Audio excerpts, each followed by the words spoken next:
SARE Foundation for the Blind. Bismillahirrahmanirrahim. Assalamu alaikum and welcome, and also a very happy weekend to all of you. I hope आप बिल्कुल ठीक ठाक fit फाट अपनी जिंदगियों को अपने तरीके से इंजॉय कर रहे होंगे.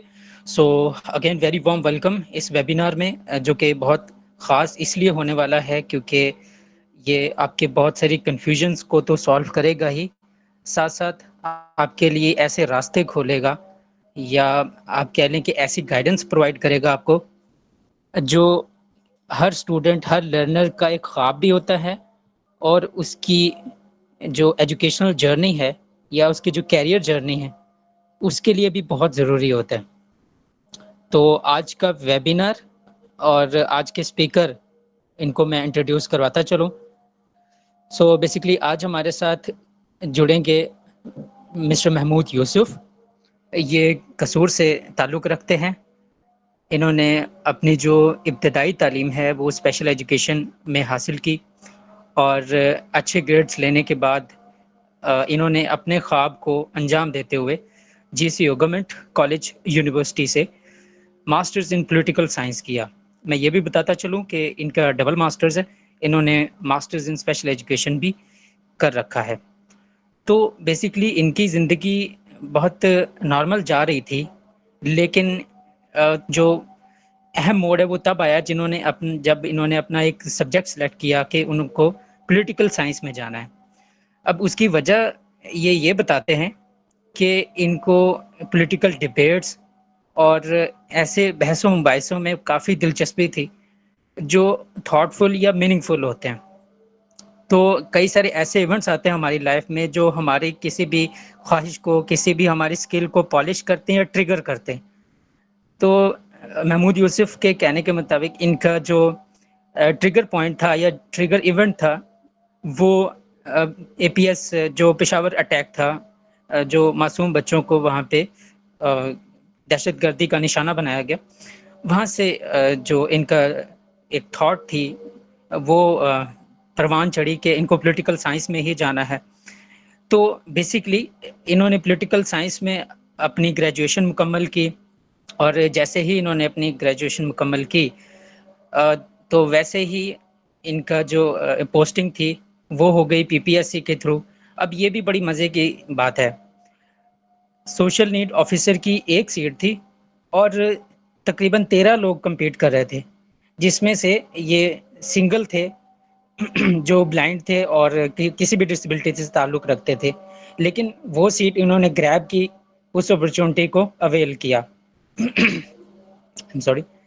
सो इनका सफ़र जो था, बेसिकली बहुत सारे लोगों का सफ़र यहाँ पे ख़त्म हो जाता है, यानी उनका जो कैरियर है लोग समझते हैं कि यहाँ पे हमारा कैरियर सेट हो गया, लेकिन इन्होंने उस चीज़ को एक माइलस्टोन समझा, सिर्फ अपनी मंजिल नहीं समझा और आगे बढ़ते रहे. 2022 के नवंबर में इनको स्कॉलरशिप का पता चला कि अमेरिकन गवर्नमेंट एक प्रोग्राम के थ्रू जो कि कम्युनिटी इंगेजमेंट प्रोग्राम है, उसके थ्रू स्कॉलरशिप्स ऑफर कर रही है. तो इन्होंने भी अप्लाई किया, लेकिन इसके आसपास जो लोग थे इनके, उन्होंने इनको डीमोटिवेट किया ये कहकर कि बहुत टफ होता है, compete करना पड़ता है और आप स्कॉलरशिप अवेल नहीं कर पाएंगे. लेकिन ऑफ कोर्स इनका एक जो माइंड था, जो इनका विजन था वो बहुत क्लियर था कि उनको एटलीस्ट ट्राई करना है. तो इन्होंने ट्राई किया, इन्होंने इंटरव्यू दिया और ये इंटरव्यू के अंदर पाकिस्तान भर में 800 लोगों ने जो अप्लाई किया था उनमें से सिर्फ 3 लोग सिलेक्ट हुए उस स्कॉलरशिप के लिए. और ये प्राउड की बात है कि ये उन 3 लोगों में से शामिल थे. और दुनिया भर में 25 से ज़्यादा ममालिक में से तकरीबन 45,000 लोगों ने उस स्कॉलरशिप के लिए अप्लाई किया था और जो लोग सिलेक्ट हुए वो सिर्फ 145 थे.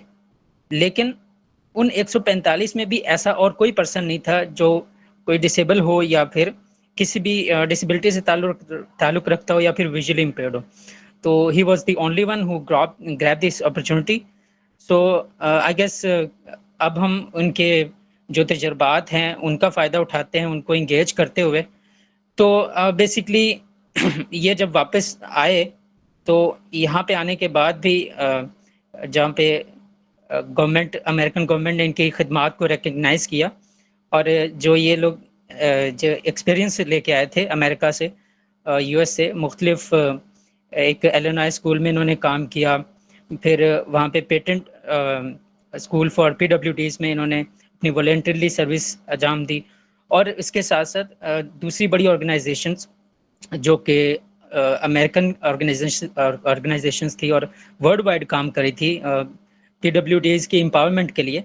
सो वहाँ पे काम करने के बाद जब ये 2 साल बाद वापस आए तो गवर्नमेंट ने अमेरिकन गवर्नमेंट ने इनकी खिदमात को सराहते हुए इनके लिए कह लें कि यहाँ पे बंदोबस्त किया कि उनको जो है अपने ऑफिसर के तौर पे यहाँ पे रखा कि आप कम्युनिटी इंगेजमेंट ऑफिसर होंगे यहाँ पे, और जितने भी इंटरव्यूज और एप्लीकेशंस वगैरह होंगी, जितने भी स्कॉलरशिप प्रोग्राम्स आएंगे, आप उनको हेड करेंगे और जो इंटरव्यूज एप्लीकेशन के प्रोसेसेस होंगे आप उनको कंडक्ट करेंगे। तो ये अमेरिकन गवर्नमेंट के लिए अभी काम कर रहे हैं करंटली 2 साल से, और सैकड़ों की तादाद में जो कैंडिडेट्स हैं उनके इंटरव्यूज़ एंड एप्लीकेशंस को रिव्यू कर चुके हैं और उस पर काम कर चुके हैं।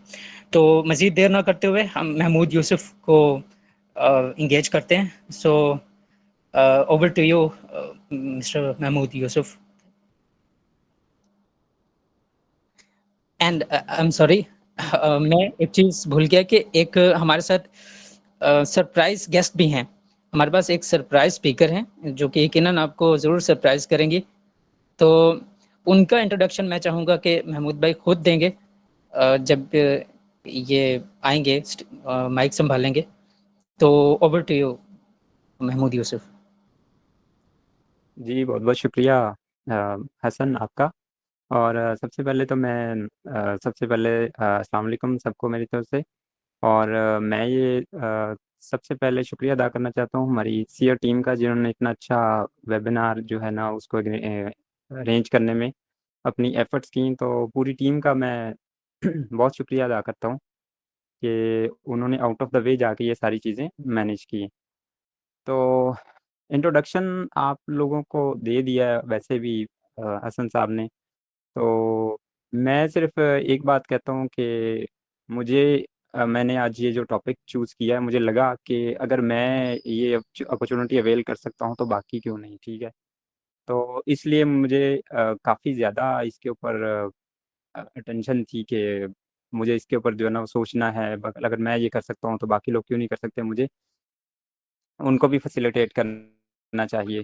सो ये बड़ा एक आमतौर पे यूनिक टॉपिक समझा जाता है, और लेकिन इसके ऊपर कोई बात नहीं करता। आई होप कि जो मैं इन्फॉर्मेशन आपको दूँगा आप उससे बहुत कुछ सीखेंगे, और आप उसको प्रैक्टिकली भी अप्लाई करने की कोशिश करेंगे। मैं बात करूँगा जो हमने आज स्कॉलरशिप्स की इंटरनेशनल स्कॉलरशिप को लेके बात करेंगे। सबसे पहले मैं बात करता हूँ कि इम्पोर्टेंस इनकी क्या है अपनी लाइफ में। अगर कोई भी शख्स इनको देखता है तो उनकी लाइफ में क्या इम्पोर्टेंस हो सकती है। आप अक्सर देखते हैं कि आप मोस्टली लोगों की ये ख्वाहिश होती है, अगर वो पढ़ जाते हैं तो उनकी ख्वाहिश होती है, अच्छा जी मुझे तो यूएसए में जाना है, मुझे तो यूके में जाना है, अच्छा मेरी वो मुझे विजिट वीज़ा पे जाना है, या मुझे J1 वो जो है स्टडी वीज़ा उस पे जाना है। लेकिन आपको ये भी पता है कि यहाँ पे रहते हुए आप अगर कोई अपॉर्चुनिटी आपको मिलती नहीं है, जितना मर्ज़ी आप अमीर हैं, आपके लिए वीज़ाज़ हासिल करना बहुत मुश्किल काम है। सो इम्पॉर्टेंट बात ये है कि आप कोशिश करनी चाहिए आपको, सबसे इम्पॉर्टेंट चीज़ ये है। अगर आप कोशिश नहीं करते तो आपसे बड़ा कमज़ोर इंसान कोई नहीं है। कमज़ोर हो सकता है इंसान, लेकिन अगर वो कोशिश अ, ना करे तो फिर वो ज़्यादा कमज़ोर समझा जाता है। सो इसलिए ये जो इम्पोर्टेंस है वो इसलिए भी है क्योंकि आप जब स्कॉलरशिप्स को देखते हैं, आप स्कॉलरशिप को अप्लाई करते हैं, आपको अपॉर्चुनिटीज़ मिलती हैं, आपके लिए बहुत सारे दरवाजे खुल जाते हैं। जैसे कि फॉर एग्ज़ाम्पल आप मैं मिसाल दूँ कि आप कहते हैं जी मुझे विज़िट पे जाना है, आपके पास कोई अपॉर्चुनिटी नहीं है, या आप कहते हैं जी मुझे बिज़नेस के लिए जाना है या मुझे कोई काम ढूँढने के लिए वहाँ पे जाना है, लेकिन अगर कोई स्पॉन्सर्ड चीज़ आपके पास नहीं है, कोई स्पॉन्सर्ड प्रोग्राम नहीं है, या किसी ने आपको स्पॉन्सर नहीं किया, तो आप इमेजिन करें कि गवर्नमेंट आपको, यूएस गवर्नमेंट या यूके गवर्नमेंट या इवन स्विट्ज़रलैंड, कोई भी आपको नहीं देगी, ठीक है, आपको ऑफ़र नहीं करती इतनी जल्दी। So visas are a very strict visas. There are very strict conditions for getting visa. लेकिन इसमें एक चीज़ है, अब मैं आपको एक एग्जांपल भी देता हूँ, इसकी इम्पोर्टेंस इसलिए भी है। When I was in US Embassy office, so there were 6 candidates in front of me. अब 6 लोग थे जो मेरे सामने थे, मतलब जिनकी इंटरव्यूज किए जा रहे थे, and they were rejected. Can you imagine? They all were rejected. I was only one. और मैंने, मेरे वो कोई बिजनेस के लिए जा रहा था, किसी की फैमिली थी, किसी को कुछ भी था, मतलब। और मेरे पास जब उन्होंने देखा, तो my program was government sponsored program. So उसके लिए एक, मैं ये नहीं कहता कि 100% यही होता है, लेकिन 99% या 98% उस पर रिस्ट्रिक्शंस कम होती हैं। तो दरवाजे यानी खुल जाते हैं। तो मैं जब सेलेक्ट हुआ, तो मैं आई वाज शॉक्ड कि मैंने उससे पूछा, मैंने कहा तब मेरी सिलेक्शन, मेरा वीज़ा अप्रूव हो गया? तो शी वाज सेइंग कि यस, आर यू कंफ्यूज? तो मैंने उसको ये बताया कि नहीं, मतलब मैं, आई वाज साइलेंट, ठीक है। तो उसके साथ साथ ये जब स्पॉन्सर्ड प्रोग्राम होते हैं, तो आपको वहाँ पे जाने के लिए कोई भी अपॉर्चुनिटी उसको यूटिलाइज करने में आसानी होती है। इसी तरह मैं आपको मिसाल दूँ, अगर आप कहीं काम करना चाहते हैं, तो वहाँ से कोई ऑर्गेनाइजेशन आपको जॉब ऑफ़र करती है, कोई ऑफ़र लेटर आपको मिलता है, तो आप अप्लाई करते हैं। अब आपको वो ऑफ़र मिल जाती है फॉर एग्ज़ाम्पल, तो यहाँ पे वर्क वीज़ा के लिए आप जब अप्लाई करते हैं, तो वर्क वीज़ा, डिफरेंट कैटेगरीज हैं, तो आपको ये वीज़ा मिलने में आसानी होती है। सो जब आप चले जाते हैं फॉर एग्जांपल, अब आप पे डिपेंड करता है कि कितने आप अपने आप को आइसोलेशन में रखते हैं, कितना ज़्यादा अपने आप को आप सोशलाइज करते हैं। तो सोशलाइज रखेंगे, तो obviously networking is an important part. Networking, जितना नेटवर्क स्ट्रांग होगा आपका, उतने ज़्यादा आप अपने आप को स्ट्रांग करते चलें, खुद ब खुद स्ट्रांग होते जाएंगे आप। आपके लिंक्स डेवलप होंगे, मुख्तलिफ ऑर्गेनाइजेशन से आपके कॉन्टैक्ट्स होंगे, मुख्तलिफ फ्रेंड्स बनेंगे। जैसे कि मैंने अभी हसन साहब ने आपको बताया कि हमारी एक सरप्राइज गेस्ट हैं, शी इज़ फ्रॉम इंडिया। इस तरह मेरे बहुत सारे लिंक्स हैं अल्हम्दुलिल्लाह। सो यहाँ से आपकी जो है वो एक चेन बनती चली जाती है। लेकिन अगर आप एक, ठीक है जी, वो स्कॉलरशिप मिल गया, अब आप चले गए, बस ठीक है जी, लेकिन उसको कैश करना अब आपकी ज़िम्मेदारी है। इसकी यही इम्पोर्टेंस है कि जब आपको स्कॉलरशिप कोई मिल गई और आपने उसको यूटिलाइज़ किया, आप चले गए, विज़िट किया, तो देन आपके ऊपर डिपेंड करता है कि आप उसको कितना प्रोलॉन्ग करना चाहते हैं। आप इसको सिर्फ़ अपना एक, वो ठीक है जी, वो 2-4 माह का हुआ तो करके बस वापस आ गए, ऐसे ही करना चाहते हैं, तो देन आपकी मर्ज़ी है। लेकिन अगर आप इसको यूटिलाइज़ करेंगे, तो ऑब्वियसली आपका एक बहुत बड़ा चेन होगा, आप उसको लेके चलते जाएंगे। तो यहाँ से एक जो वीज़ा रिस्ट्रिक्शंस, या जितनी भी आपकी विजिट करने की, या बिजनेस हो, स्टडी वीज़ा हो, स्टडी में भी आप देख लें कितने लोग अप्लाई करते हैं, लेकिन उनको वीज़ा इतनी आसानी से नहीं मिलता। स्पॉन्सर्ड प्रोग्राम्स होते हैं, या इवन किसी ऑर्गेनाइजेशन के साथ आपका लिंक होता है, किसी यूनिवर्सिटी के साथ आपका लिंक होता है, तो वहाँ पे आपको कंपैरेटिवली आई वुड से 99% डिफरेंस होता है ये इस चीज़ का, कि वो आपको वीज़ा आसानी से मिल जाता है। सो इनकी इम्पोर्टेंस यही है कि आपको स्कॉलरशिप्स को यूटिलाइज करना आना चाहिए। सो यूटिलाइज करेंगे, कैसे करेंगे, ये इंशाल्लाह हम आगे बात करेंगे। आगे मैं इस पॉइंट को लेके मैं आगे अपनी जो गेस्ट स्पीकर हैं उनसे मैं आपको थोड़ा सा इंट्रो दे दूँ। She is Vindhya Kumar from India, and she was also with me in 2024 in USA. She is also serving as for the PWDs in India. इनका ये है कि बहुत काइंड, और इन्होंने डिफरेंट ऑर्गेनाइजेशंस में, she is from Bengaluru India. इनकी भी पीडब्ल्यूडी से रिलेटेड बहुत ज़्यादा सर्विसेज हैं एंड इंक्लूसिव इन्वायरमेंट चेंज के लिए ये पीडब्ल्यूडीज के लिए बहुत ज़्यादा काम कर रही हैं. So I would invite to Miss Vindhya Kumar.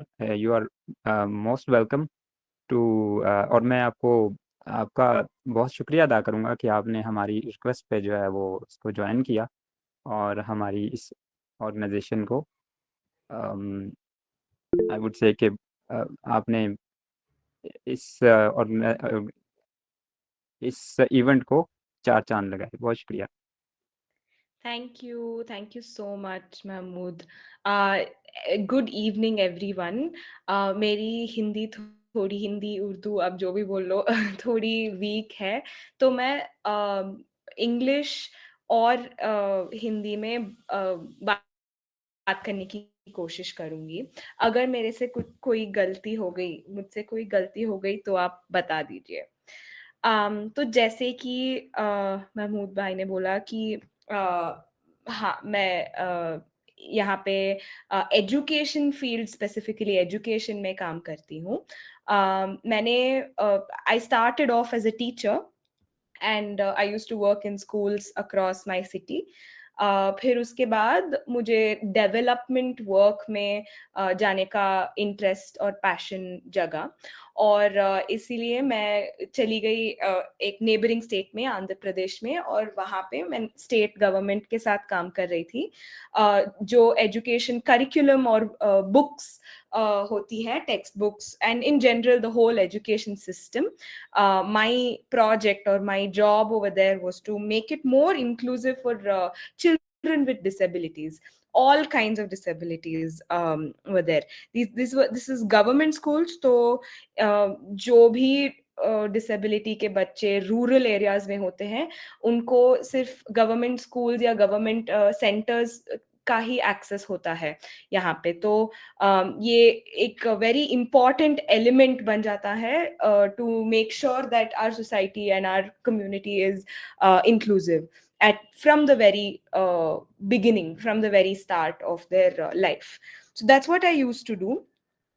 फिर उसके बाद मैं भी यूएसए गई थी on in the same program as Mahmood.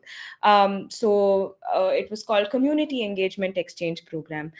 तो ये first of all, yeah, before I start off, thank you so much for inviting me. This is a really the pleasure is all mine, and I'm very glad that I'm here, and I hope I can add some value to each one of you today. So why international opportunities? It could be scholarships or fellowships. Why are they even relevant to any of us, right? So मेरे लिए क्या experience था और मैंने इसके लिए क्यों apply किया, ये मैं थोड़ा बोल के फिर इसके बाद मैं आपको जो अवेलेबिलिटीज हैं, जो अपॉर्चुनिटीज अवेलेबल हैं, वो उसके बारे में बताऊंगी. तो जब मैं गई थी, जब मैंने इस प्रोग्राम में अप्लाई किया था, it was just to be able to go to the US. मेरा और कोई एजेंडा नहीं था. Of course learning and exposure ये सारी चीजें थी, लेकिन मेरा मेन गोल था कि मैं इस country, another country and that too USA में जाऊं और वहाँ 3 महीने एज अ सिटीजन और somebody who lives there उसका एक्सपीरियंस लेके वापस आऊं. यही मेरा गोल था.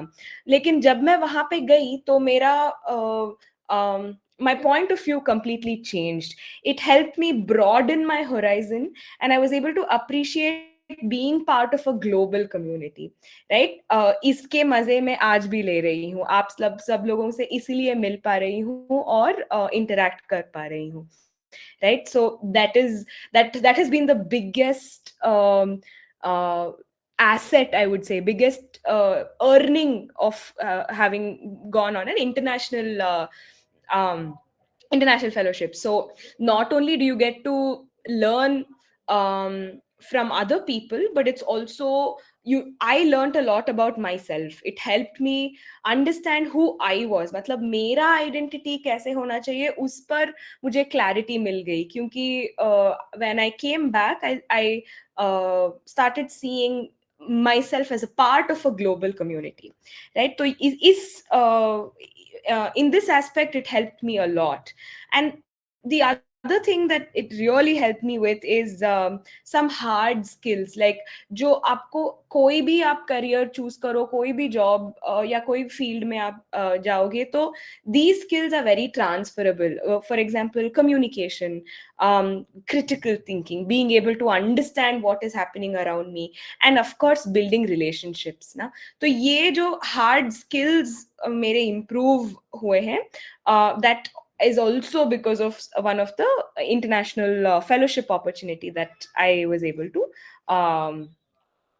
go to, right?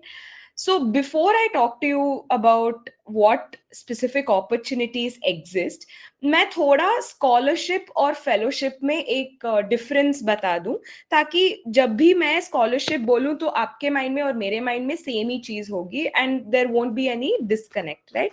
So scholarships are usually for formal study, कि आप अगर अंडर ग्रेजुएशन के लिए जा रहे हो या पोस्ट ग्रेजुएशन, पीएचडी, ऐसे चीजों, ऐसे कोर्सेज के लिए अगर आप अप्लाई करके जा रहे हो, तो usually you apply for a scholarship.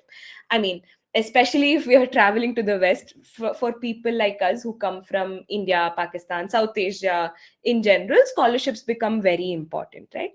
So this is to study, and it is more often than not academic in nature. But a fellowship, which is what I and Mahmood bhai went to, is more of a professional or leadership development course. So usually scholarship minimum 1 year के लिए होता है. It can go up to 4 years, or it depends on how long the course is for. But a fellowship is usually 3 months to 12 months. So under a year जो भी programs short term के लिए होते हैं, वो fellowships बोले जाते हैं. Apart from this, there are also professional and research programs, like professional research के लिए specifically आपको opportunities मिलते हैं. And also you, like, exchange programs and cultural exchange programs. अगर आप किसी specific cultural या traditional art या म्यूजिक, ऐसे कुछ चीजों में अगर आप इंटरेस्टेड हैं, या फिर डेवलपमेंट जैसे काम में अगर आप इंटरेस्टेड हैं, तो there are exchange and cultural programs as well, exchange programs and cultural programs. तो ये the objectives of each of these are slightly different. For scholarships it's mainly about providing financial support. For fellowships, it's mostly project based, and it's about creating a professional network and developing leadership. And for exchange programs and cultural programs, it's mostly to promote international understanding, right? And the power of networking. So ye sari, these are all the different avenues in which you would be able to access or go for these specific programs. Now, I'm sorry. So there are multiple of these. अगर आप एक Google search करेंगे तो आपको बहुत सारे opportunities मिलेंगे, right? But let me just focus on on some few notable or noted ones. But um, but it all depends upon what you want, right? कि आप किस चीज के लिए जाना चाहते हैं. What is the kind of opportunity that you are looking for is something that you should already decide. Varna is like, the internet is a huge place, and is sagar mein it is very easy to get lost, right? So that is one word of caution, or something that I would say, कि अगर आप ये opportunities अगर आप ढूंढते हुए जा रहे हैं, तो it makes sense to know beforehand what you want and what you're interested in. So if it is about academic scholarships, there are multiple ways, right? So you can either get it merit based. So meri didi एक Fulbright scholar है, so there is something called Fulbright scholarship. वो Columbia University जो कि New York में है, वहाँ पे जाके उन्होंने जर्नलिज्म की पढ़ाई की। तो उसके that was a 2 year course, और उसके लिए she was fully funded, right? So that can be one of the merit based scholarships. It could also be a need based scholarship. For example, a lot of us don't have we can't afford to go to these different universities or different um, conferences, right? So जो अगर आप application में एक ये होता है कि आप मेंशन कर सकते हैं फाइनेंशियल असिस्टेंस या फाइनेंशियल कंस्ट्रेंट है, तो क्या so I would like to avail the scholarship, right? So that also is possible. Country specific, there are a lot of organizations that offer scholarships based on countries. एक example के लिए like there are all these international organizations like the UN, the ASEAN network, SARC. All of these organizations, say Laker, organizations that are local, that are hyper local, that work only in, let's say, one state of the United States, like one area of Europe. ऐसे भी मिलता है. Erasmus is another scholarship that is given to students that want to study and travel to Europe. So country specific भी होता है कि हम इस कंट्री से मिनिमम 2 या 3 स्कॉलरशिप स्टूडेंट्स को सिलेक्ट करेंगे, right? And the other thing is subject specific. अगर आपका कोई फोकस्ड एरिया है, लाइक स्टेम एजुकेशन या development, health, disability studies, right? So all of these specific areas also receive scholarship. You can also receive scholarship for these subject specific focus areas, right? So to give you some examples, I already mentioned Fulbright scholarship. It is offered by the Department of State, United States. Matlab USA government gives this out. Chevening is UK, United Kingdom, Britain. The government of Britain gives out this scholarship. Rhodes scholarship is also in the US. Erasmus is also the entire European Union. तो यहाँ पे आपको Switzerland, Poland, Norway, ऐसे different universities में आप apply कर सकते हैं, right? There are also east of the world, अगर आप जाना चाहते हैं तो Singapore offers, the government of Singapore offers scholarships. Japan and Germany also. Germany is still in the West, but Japan also offers a scholarship for students wanting to study in Japan, right? तो ये सारी आपको international merit based और academic scholarships हो गई. अभी बात करते हैं फेलोशिप की. तो फेलोशिप में यूजुअली टिपिकली जो अंडर ग्रेजुएशन और पोस्ट ग्रेजुएशन कर चुका होता है उनको fellowships में they prefer people who have finished studying and they're looking for a short-term project or engagement. So usually there are specific areas with fellowship. हमारा जो fellowship था, community engagement exchange, it covered a large area of topics, but it was still in the development sector or social sector. People who worked in health, education, environment, civic dialogue and peace building, gender, disability. So these kinds of areas में जो भी काम कर रहे हैं या फिर करना चाहते हैं उनके लिए था.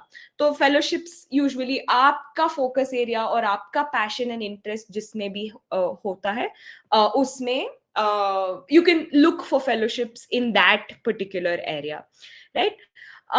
Some opportunities in the fellowship areas are, of course, the community engagement exchange जो हमने किया. उसके अलावा there's the Newton Fund Research Fellowship, which works in the development area or innovation technology ऐसे इसमें. And being, having been colonized by the British, we should at least make use of being part of the Commonwealth. So Commonwealth's देशों से UK के लिए एक scholarship दी जाती है Commonwealth split करके, तो आप उसको भी you can check it out कि अगर if it is something that you're interested in, right? Then other areas, like a lot, like I said, there are a lot of other cultural and exchange programs that you can apply to. Some examples are AFS Intercultural Exchange Program. There's also Youth South Asian Leaders Initiative. So this is by the ASEAN countries, right? So yeah, so a lot of these different things, different opportunities available hoti hain. Of course, international organizations में अगर आप apply करते हैं तो उसके branding और उस जो भी उसके साथ networks आते हैं, उसके अलावा funding भी बहुत अच्छी होती है, right? So it actually helps with doing whatever we want to do, but somebody else paying us to do it. So it's always a good opportunity. UNDP, UN, anything, any international organization really helps with the with doing what we want to do. Just a small suggestion, आप पूछ सकते हैं, you can actually find out if there are accommodations and accessible conditions available if you have to go there, right? That is something you can always check. एक अच्छा filter होता है जो है, अगर आप application में ही if there are accessibility features built into this, you can always you can rely, मतलब आप trust कर सकते हैं कि ये these people are empathetic. I think I'll just finish one last point. उसके बाद अगर आपको कोई questions हैं तो आप पूछ सकते हैं. I think I would just like to end by saying that again, why do any of this? ये सारी चीजें क्यों करें हम, out of the way जाके क्यों ये सब करें? क्योंकि one thing that really helps is to change our mind on learning how to think globally but acting locally. That's what I've done. So USA से वापस आने के बाद मैंने अपनी खुद की ऑर्गेनाइजेशन स्टार्ट की है और हम एजुकेशन सेक्टर में बच्चों के साथ काम करते हैं on thinking and speaking skills. So it has really helped me get that confidence to start off on my own. But of course, ये सारी चीजें to travel the world, to actually go to a different bunch of cool places is something that is also a huge factor for me, right? So yes, this is what I had to say about the different types of opportunities. If there are any questions, I'd like to take them. If not, all the best. And thank you so much for giving me this opportunity. We are glad to see you here, Vindhya. Thank you. All right. So thank you so much, ma'am. It was really great to have you here. Okay. क्या हम questions की तरफ जाएं, admins, या फिर हम continue करेंगे? Sure, sir, questions ले लेते हैं. Sure. I think just 4 to 5 minutes में आप questions ले लें, then फिर हम आगे move करेंगे.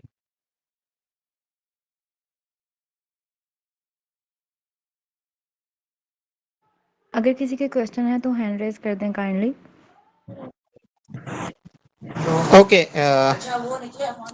Before we get into our question answer session, I would like to ask Vidya. Thank you for joining us on this platform. If you could specifically shed light when these all scholarships available, and what are the certain careful things, what are those things which we have to be careful of while applying scholarships, if you briefly shed light on. Hey, thank you so much for that question. तो आपके first question के लिए ये सारी जो scholarships है वो कब ओपन होती हैं, तो most of the western universities have two semesters, right? So they have a fall semester and a spring semester or something, different, like 2 times in a year they open their applications. तो एक सितंबर में शुरू होता है, तो उसका जो application हो गया वो मई या जून से स्टार्ट हो जाता है. And I am talking about the scholarships जो आप एकेडमिक, मतलब to study you go there, right? So I'm talking about those. Or they open in around January or February, and you can, December or January, and then it starts around March.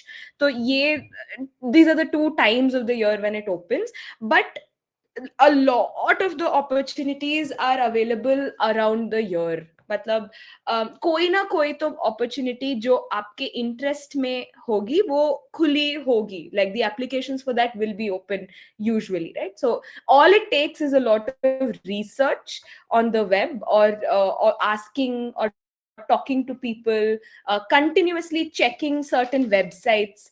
I can maybe put a list of the websites that might be relevant, क्योंकि मुझे पाकिस्तान का exactly पता नहीं है, लेकिन I can definitely put what are some of the opportunities, the links to some of the websites on chat. And the second question, so sorry, हाँ, आप कुछ बोल रहे थे? जी, मैं बिल्कुल यही कह रहा था, हम ऐसा कर सकते हैं कि आप उनको चैट में शेयर कर दें, otherwise it will be more beneficial for us all कि आप वो सारी लिस्ट महमूद को शेयर कर दें, और महमूद फिर हमें, मतलब हमारी ना पूरी वेबिनार्स की कम्युनिटी है, वो वहाँ पर फिर शेयर कर देगा. Yes, that will be more convenient for us all. Sure, I can do that. मैं इस कॉल के बाद महमूद से शेयर कर दूंगी. Okay, thank you. And Yes. we would love to have you in our webinar community. Yeah, sure. I don't know if I can add.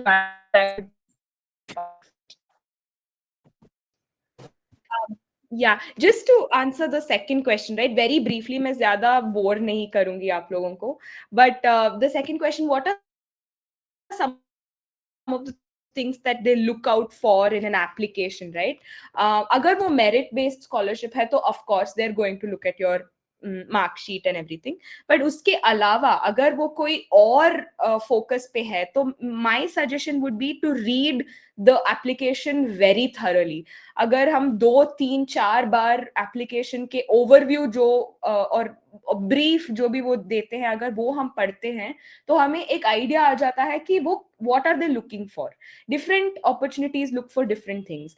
आजकल AI use करके cover letters लिखना काफी नॉर्मलाइज हो गया है, but the problem with that is सभी use कर रहे हैं, तो there is no differentiating factor, right? So I would suggest आप जो भी लिखें, आप जो भी करें, be genuine.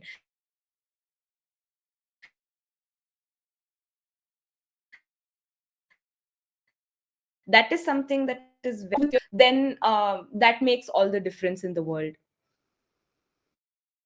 Yeah, that's it. Thank you.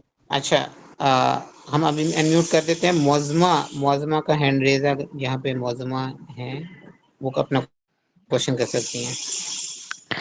Assalamu alaikum, it's me Mosma here. I have a question from ma'am.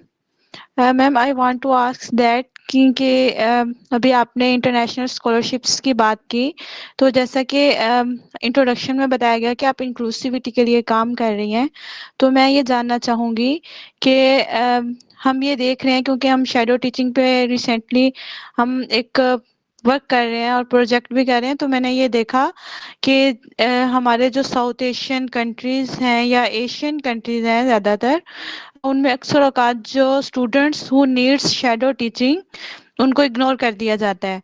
तो व्हाट वुड यू सजेस्ट के शैडो टीचिंग के लिए जो है क्या ऐसे इंटरनेशनल स्कॉलरशिप्स मौजूद हैं या उनके लिए क्या ऐसी अपॉर्चुनिटीज प्रोवाइड कर रहा है इंटरनेशनल प्लेटफॉर्म कि हम शैडो टीचिंग को अपग्रेड कर सकें। इसके अलावा हम in the our local platform हम क्या कर सकते हैं उनके लिए, उनकी बेहतरी के लिए। आपने कल्चरल डिफरेंस देखा है, वहाँ क्या स्ट्रेटजीज हो रही हैं और यहाँ पे क्या की जा सकती हैं? Right. Another great question, Mohasma. Thank you so much for asking. तो मैं बता दूं कि मेरा जो भी एक्सपीरियंस है वो यूएसए मतलब direct experience is limited to USA, and over there I worked in an organization called Disability Policy Consortium, जो मैसाचुसेट्स के स्टेट गवर्नमेंट के साथ काम करता है। और वो organisation basically people with disabilities को कम्युनिटी में कैसे इंटीग्रेट कर सकते हैं और वो अपने आप इंडिपेंडेंटली कैसे जी सकते हैं एक सोसाइटी में, एक कम्युनिटी में, ये उसके ऊपर काम करता है द ऑर्गेनाइजेशन, राइट। तो मैं जब तो that was not in the school education space, however I've interacted with people who worked in the school education space, and I hope कि आप school education space के बारे में ही पूछ रही थी। I'm not entirely sure if that is what you meant, but that is, that is where I know a thing or two about. So one advantage that a lot of the Western countries have is huge amounts of capital that is put into the education space. तो government भी काफी खर्चती है in the education space, but also private education, because it is one of the most expensive commodities, especially higher education in a lot of the Western countries. तो इसकी वजह से shadow teaching becomes it becomes possible, I would say, in some countries. But what I have seen, मतलब यहाँ पे India में मैंने जो काम किया है आंध्र प्रदेश में, वहाँ पे भी the situation is very dire, right? There are a lot of children who need shadow teachers, lot of children who need extra support, and lot of children who need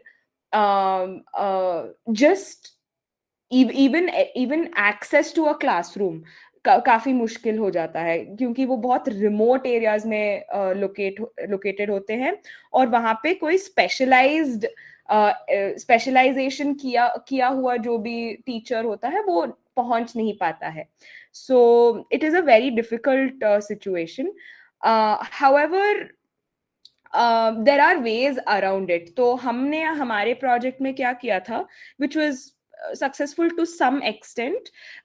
हमने जो भी स्पेशल एजुकेटर्स हैं और teachers जो मतलब special educator हैं एक block में, one block is around 50 to 60 villages, तो उनको हमने एक लीडर के पोजीशन पे हमने रख दिया था, right. So we kind of collaborated with them to make other teachers जो भी लोकल प्राइमरी स्कूल्स में जाते हैं, we gave them training on how they can be the extra support that the children need. लेकिन with extremely high pressures on performance, तो काफी मुश्किल था एंड हमने काफी रेजिस्टेंस भी फेस की. लेकिन once they started seeing the results कि जो बच्चे उनको लगता था कि ये परफॉर्म ही नहीं कर पाएंगे, जब वो परफॉर्म करने लगे, तो there was a lot of motivation coming from that. So I don't know if I answered your question. I'm so sorry, but I think there is a difference between the West and our educational landscape, but it doesn't mean that we can't do what they are doing, right? We just have to find different ways of doing it, is my belief. Thank you, ma'am. Oh, Vidya, so many people like me are sitting here as a layman. So could you please briefly elaborate what is shadow teaching? या so usually हमारे classes में ऐसे होता है ना कि एक main teacher होता है, मतलब एक ही टीचर होता है, if at all, right? So they teach the majority of the class, and shadow teachers are teachers who are kind of like paired with the main teacher, and they are there with the child, with any kind of educational need, right? It can be any kind of need, visual needs, or it could be any other kind of disability that they might need, like learning disability, for instance. इनके लिए जो भी extra time, effort, or I wouldn't even say extra, it's just time and effort that they need, that the child needs. तो वो provide करने के लिए वो help करते हैं. Muazma, am I right? Is that same thing that you also was referring to? बिल्कुल ma'am, you said right कि extra time and modifications or extra needs that the students can't meet in the normal time and duration or lecture, so they should need extra teaching or tutoring or help. That's we can say that shadow teaching ये मतलब home basis पे भी हो सकती है ना, like जैसे autism, mode autism, profound autism, CP बच्चा जो Yes. है वो उसको होम बेस्ड टीचिंग भी दी जा सकती है ना. It's the types, it has types, many types. Yes, absolutely. Yes. That is what shadow teaching is. I'm sorry, I should have told this before.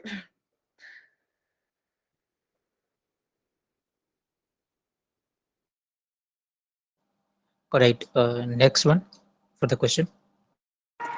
अभी हमारे पास कोई क्वेश्चन नहीं है, तो हम कंटिन्यू करते हैं. All right, जी महमूद भाई.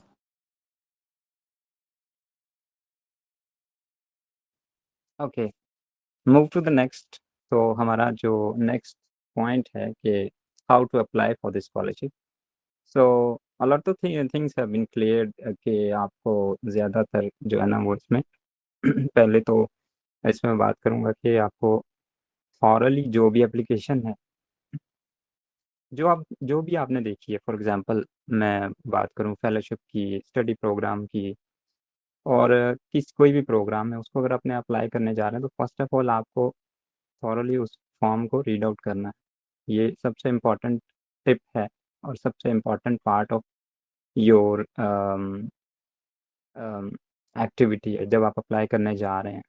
तो उसमें सबसे पहले आपको most importantly terms and conditions को रीड आउट करना है. टर्म्स एंड कंडीशन के साथ साथ आपको फॉर्म की एक एक चीज़ को देखना है कि वो आपके लिए कहाँ पे आपको किस चीज़ की समझ आ रही है और कितनी एप्लीकेशन फॉर्म की समझ आ रही है, कितनी नहीं आ रही. क्योंकि ये वो चीज़ें जो समटाइम आप कर जाते हैं और बहुत सी चीज़ें बीच में से जल्दी में, अच्छा जी वो ठीक है जल्दी जल्दी अप्लाई करें, तो बस वो आप स्किप कर जाते हैं, आपको नहीं पता होता और बाद में उसका नुकसान भी होता है. मोस्ट इम्पोर्टेंटली इसमें एक और चीज़ होती है कि बहुत सारी फेलोशिप्स प्रोग्राम्स हैं, जैसे उसके अंदर आपसे लीडरशिप एक्सपीरियंस मांगा जाता है. जैसा कि अगर मैं बात करूं तो आपसे पूछ लिया जाता है समटाइम्स कि आपने मतलब किसी प्रोग्राम में, किसी लीडरशिप प्रोग्राम में आपने 2 साल या किसी प्रोजेक्ट में आपने पार्टिसिपेट किया हो. तो प्रोजेक्ट में पार्टिसिपेट आप इसी तरह से कर सकते हैं ना. जब विजुअली इम्पेयर्ड कम्युनिटी को लेकर मैं बात करूँगा, a lot of people do study but they don't involve. There is a problem. The big problem is that lack of socialization.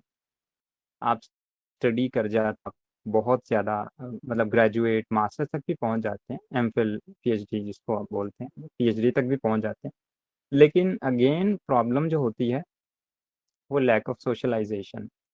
जब तक आप सोशलाइज नहीं होंगे, अपने आप को सोशलाइज नहीं करेंगे, तब तक आप किसी भी प्रोग्राम के लिए, इवन आप अब सेलेक्ट भी हो जाएंगे, अगर फॉर एग्जांपल किसी न किसी तरीके से आप सेलेक्ट भी हो जाते हैं, तो तब आपकी वो एक ठीक है फॉर्मेलिटीज़ को पूरा करके आप हो भी जाते हैं, लेकिन वो आपके लिए बेनिफिशियल साबित नहीं हो सकता. जिस रविंद्र ने बताया कि आपकी जो है वो लीडरशिप स्किल्स जो है ना, जब तक आपके अंदर नहीं हो, ये ग्लोबली आपको आपके लिए बेनिफिशियल होती है स्कॉलरशिप्स। अगर स्टडी का तो एक फॉर्मल सा है ना, लेकिन फेलोशिप्स में आपकी बहुत ज़्यादा एक चेन बनती है, आपका एक नेटवर्क डेवलप होता है। अगेन डिपेंड ऑन आपके इंटरेस्ट के ऊपर, कौन से थीम के ऊपर जाते हैं, women and gender issues, youth and civic engagement, democracy and participatory government, ये डिपेंड करता है आपके इंटरेस्ट के ऊपर। अगर आप इसके ऊपर चले जाते हैं, ठीक है जी, तो ऑर्गेनाइजेशन, अब सम टाइम ये होता है कि आपसे मांगा जाता है कि जी एनी एक्सपीरियंस फ्रॉम प्रोफेशनल और non professional organisation at minimum 2 years। आप किसी अगर आप सोशलाइज नहीं है, आप किसी एक्टिविटीज़ में नहीं है, फॉर एग्जांपल बहुत ज़्यादा एक्टिविटीज़ है, इंक्लूसिव एजुकेशन को देख लें, डिसेबिलिटीज़ के मल्टीपल इश्यूज हैं, उनमें से किसी एक पे भी आप वॉलंटरली भी कहीं पे सर्व करते हैं, चाहे वो पेड है, तो अगर आप उसमें इन्वॉल्व नहीं है, अपने आप को इंगेज नहीं किया, तो ऑर्गेनाइजेशन के साथ किस तरह से आप अटैच होंगे। चाहे वो, ये एक फॉर्मल सी एग्जांपल ले लें हम, पाकिस्तान में काफ़ी सारी ऑर्गेनाइजेशंस काम कर रही हैं, लेकिन अगर आप किसी का एक्सपीरियंस फॉर एग्जांपल डाल भी देते हैं फॉर्मेलिटी के तौर पे, अच्छा जी वो आपकी अपनी ऑर्गेनाइजेशन, लेकिन अल्टीमेटली ये आपके लिए प्रॉब्लमेटिक हो सकती है जब आप नेक्स्ट स्टेप्स में जाएंगे। तो ये जो की इम्पोर्ट पॉइंट्स हैं इसमें, हाउ टू अप्लाई, कि आप इन चीज़ों का ख्याल आपको रखना है, थॉरली एप्लीकेशन को पढ़ना है। एक्सपीरियंसेस में आपने, अगर स्कॉलरशिप्स में आप कहते हैं ना आपने गोल्स सेट किए हैं, तो सोशल एक्टिविटीज़ में आपको ज़्यादा से ज़्यादा एंगेज रहना। यही those who are not visually impaired और those who are not having any disability, यही चीज़ उनके लिए भी है कि उनको भी अपनी जो सोशल एक्टिविटीज़ हैं, इस आप पर डिपेंड करता है। जैसे मैंने बताया कि political science was my passion, so उसके ऊपर मेरा एक अपना इंटरेस्ट है, किसी का हो सकता है किसी का लिटरेचर हो सकता है, किसी को कुछ भी हो सकता है। बट जैसे वुमेन एंड जेंडर इश्यूज को हम ले लें, तो उसमें हमारे पास एक एग्जांपल आती है, that was reported in I think 2020 2018, and that was Zainab rape case. So that was also another big issue, a social issue। ठीक है, इसको कितने लोगों ने, हर शख्स ने अपने अपने तरीके से, बहुत सारे लोगों ने इसको लाइट लिया, बहुत सारे लोगों ने सोचा यहाँ से कि ठीक है हमें इसके ऊपर काम करना चाहिए। मतलब कहने का मतलब ये है कि जब आप सोशल इश्यूज में अपने आप को इंगेज करते हैं, तो आप आगे से आगे बढ़ते जाते हैं, और फिर वही आपकी एक टर्निंग पॉइंट होता है। सो वही फिर आपके, जहाँ पे प्रोफेशनल हो चाहे नॉन प्रोफेशनल, वो वहाँ पे आपको काम आता है। तो ये चीज़ जो है एक इम्पोर्टेंट चीज़ है इसके अंदर।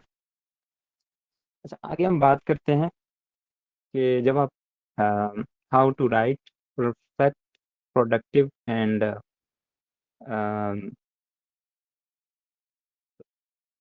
Suitable essays for the scholarships. अक्सर जब हम अप्लाई कर रहे होते हैं, तो उसके अंदर लोग कंफ्यूज हो जाते हैं, अच्छा जी ये असल मेरी आवाज़ अगर ना आए तो आप कह सकते हैं, ठीक है। जी, all fine. You carry on, please. Okay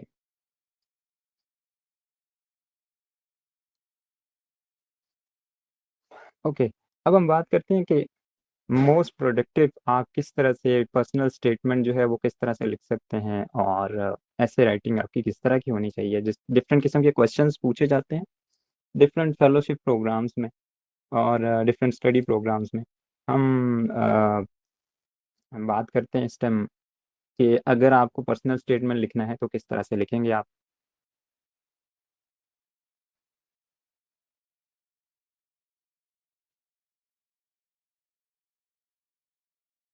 okay, सबसे पहले आपसे पूछते हैं कि जी मतलब explain about yourself, who are you, from where are you, and sometimes पूछते हैं, sometimes statement इस तरह की लिखी होती है कि explain about yourself and complete biography। ठीक है, सब बायोग्राफी में ये होता है कि आप एक इमेजिन करें। फॉर एग्जांपल, आप कहते हैं कि लिखने लगते हैं तो उसमें दो चीज़ें आ जाती हैं। समटाइम लोग करते हैं, अच्छा जी हर चीज़ को पैराग्राफ में लेते हैं। कुछ लोग पैराग्राफ में ले जाते हैं, कुछ लोग उसको आउटलाइन की सेंस में ले जाते हैं, अच्छा ठीक है। और कुछ लोगों को समझ नहीं आता कि मतलब ठीक है यार, फॉर्मेलिटीज है, इनको पूरा करना है। हालांकि ज्यादातर जो लोग फंसते हैं वो यहाँ पे फंसते हैं कि उनको स्टेटमेंट ही समझ नहीं आता कि हम स्टेटमेंट किस तरह से, ये स्टेटमेंट का ट्रांसलेशन क्या है। और आजकल इतने ज़्यादा टूल्स हैं, चैट जीपीटी है, आप देखें, ये बहुत सारे टूल्स हैं जिनके साथ आप जिनको यूज़ करके आप सेंटेंस को, जो भी क्वेश्चन है उसको ट्रांसलेट कर सकते हैं। सो राइट, लिखते वक्त इमेजिन करें। फॉर एग्जांपल, मैं ये कहता हूँ कि द हु आर यू, आप अपने आप से पूछें who are you, who I am. एक आपको अपने बारे में लिखना पड़े। एक तो वो चीज़ है जब इंटरव्यू में अपियर हो रहे होते हैं, और एक वो चीज़ है जब आपके सामने एक क्वेश्चन है और उसमें आपको कहा गया कि आप अपने बारे में बताएं, और साथ ये भी कहा गया है कि कंप्लीट बायोग्राफी। अब कंप्लीट बायोग्राफी आप कैसे बता सकते हैं? मतलब ऐसा नहीं है कि आपसे पूछ जा रहा है और आप उसको आउटलाइन की सेंस में ले चलें, ठीक है जी वो ऐसे। स्टार्ट करें अपने करियर से, जहाँ से आपका करियर स्टार्ट हुआ, और टिल द एंड जहाँ तक आप अभी तक मौजूद हैं। दो दो तीन इम्पोर्टेंट चीज़ें हैं, वो ये हैं कि आपकी जब आप लिख रहे हैं तो पहले आपको पता होना चाहिए कि सेंटेंसेस जो है ना वो, मतलब इसके लिए एक्स्ट्रा जो शेक्सपियर वाली इंग्लिश नहीं मांगी जाती, और ना ही इसके लिए जो है वो बहुत अच्छी ड्राफ्टिंग, ठीक है जी वो आप इस तरह से होना चाहिए। बहुत ज़्यादा मुश्किल वर्डिंग भी नहीं मांगी जाती, असल मांगा जाता है आपको कंटेंट। तो सबसे इम्पोर्टेंट चीज़ है कि आपको अपने बारे में बताना आना चाहिए कि आप क्या हैं आपके, और जितना ज़रूरी है। सब मेन चीज़ है शॉर्ट सेंटेंसेस। स्टोरी होनी चाहिए, एक सीक्वेंस में आपका चलना चाहिए। मतलब आप अगर सीक्वेंस में नहीं चलेंगे तो उसका नुकसान ये होगा, हम जब एप्लीकेशंस रीड कर रहे होते हैं तो हमारे पास बहुत सारी एप्लीकेशंस आती हैं जिन्होंने इंग्लिश तो बहुत अच्छी लिखी होती है, लेकिन उनको कंटेंट ऑर्गेनाइज करना नहीं आ रहा होता, कि मतलब हमने इसको सीक्वेंस में नहीं लेके चल रहे होते। तो इसी तरह ये होता है कि आप जब सीक्वेंस में लेके चलेंगे, फॉर एग्जांपल मैं आपसे पूछता हूँ कि आप अपने बारे में कोई दो पॉजिटिव पॉइंट बताएं और कोई दो नेगेटिव पॉइंट बताएं। Is anybody interested to participate?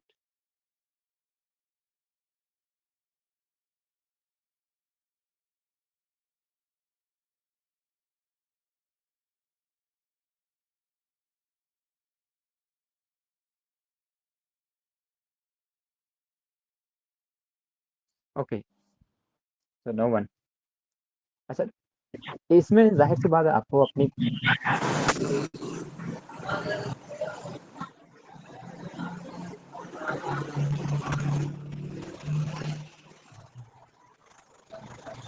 Who opened the mic? Anyone wants to speak?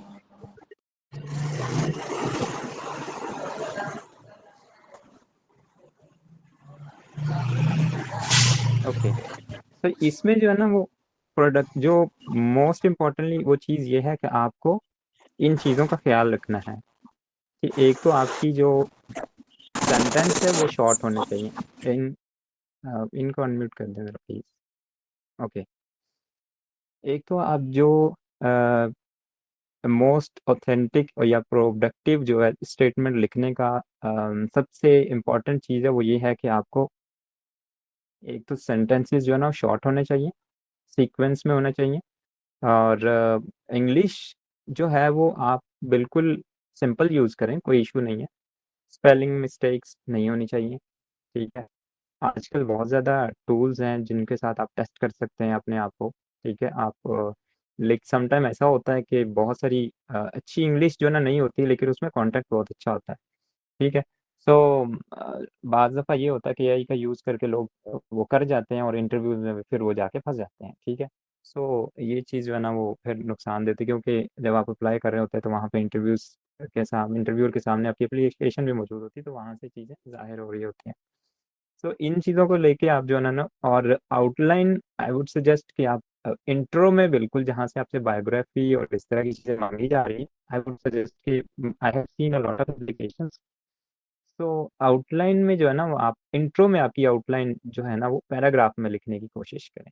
हाँ, जहाँ से आपसे पूछा जाता है कि मतलब अ, क्या डिफाइन द प्रोजेक्ट, एक क्वेश्चन होता है समटाइम कि जी define the project which would you like to implement after coming back to home, ठीक है?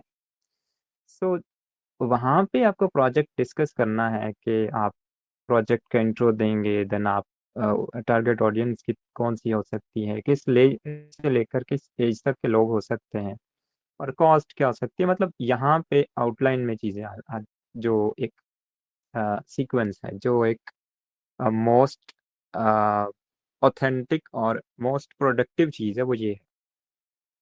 तो यहाँ से आपको जो है वो इसको आउटलाइन में आप लेके चल सकते हैं। हाँ, समटाइम आपसे ये पूछते हैं कि जी which skills would you like to learn over there, ठीक है?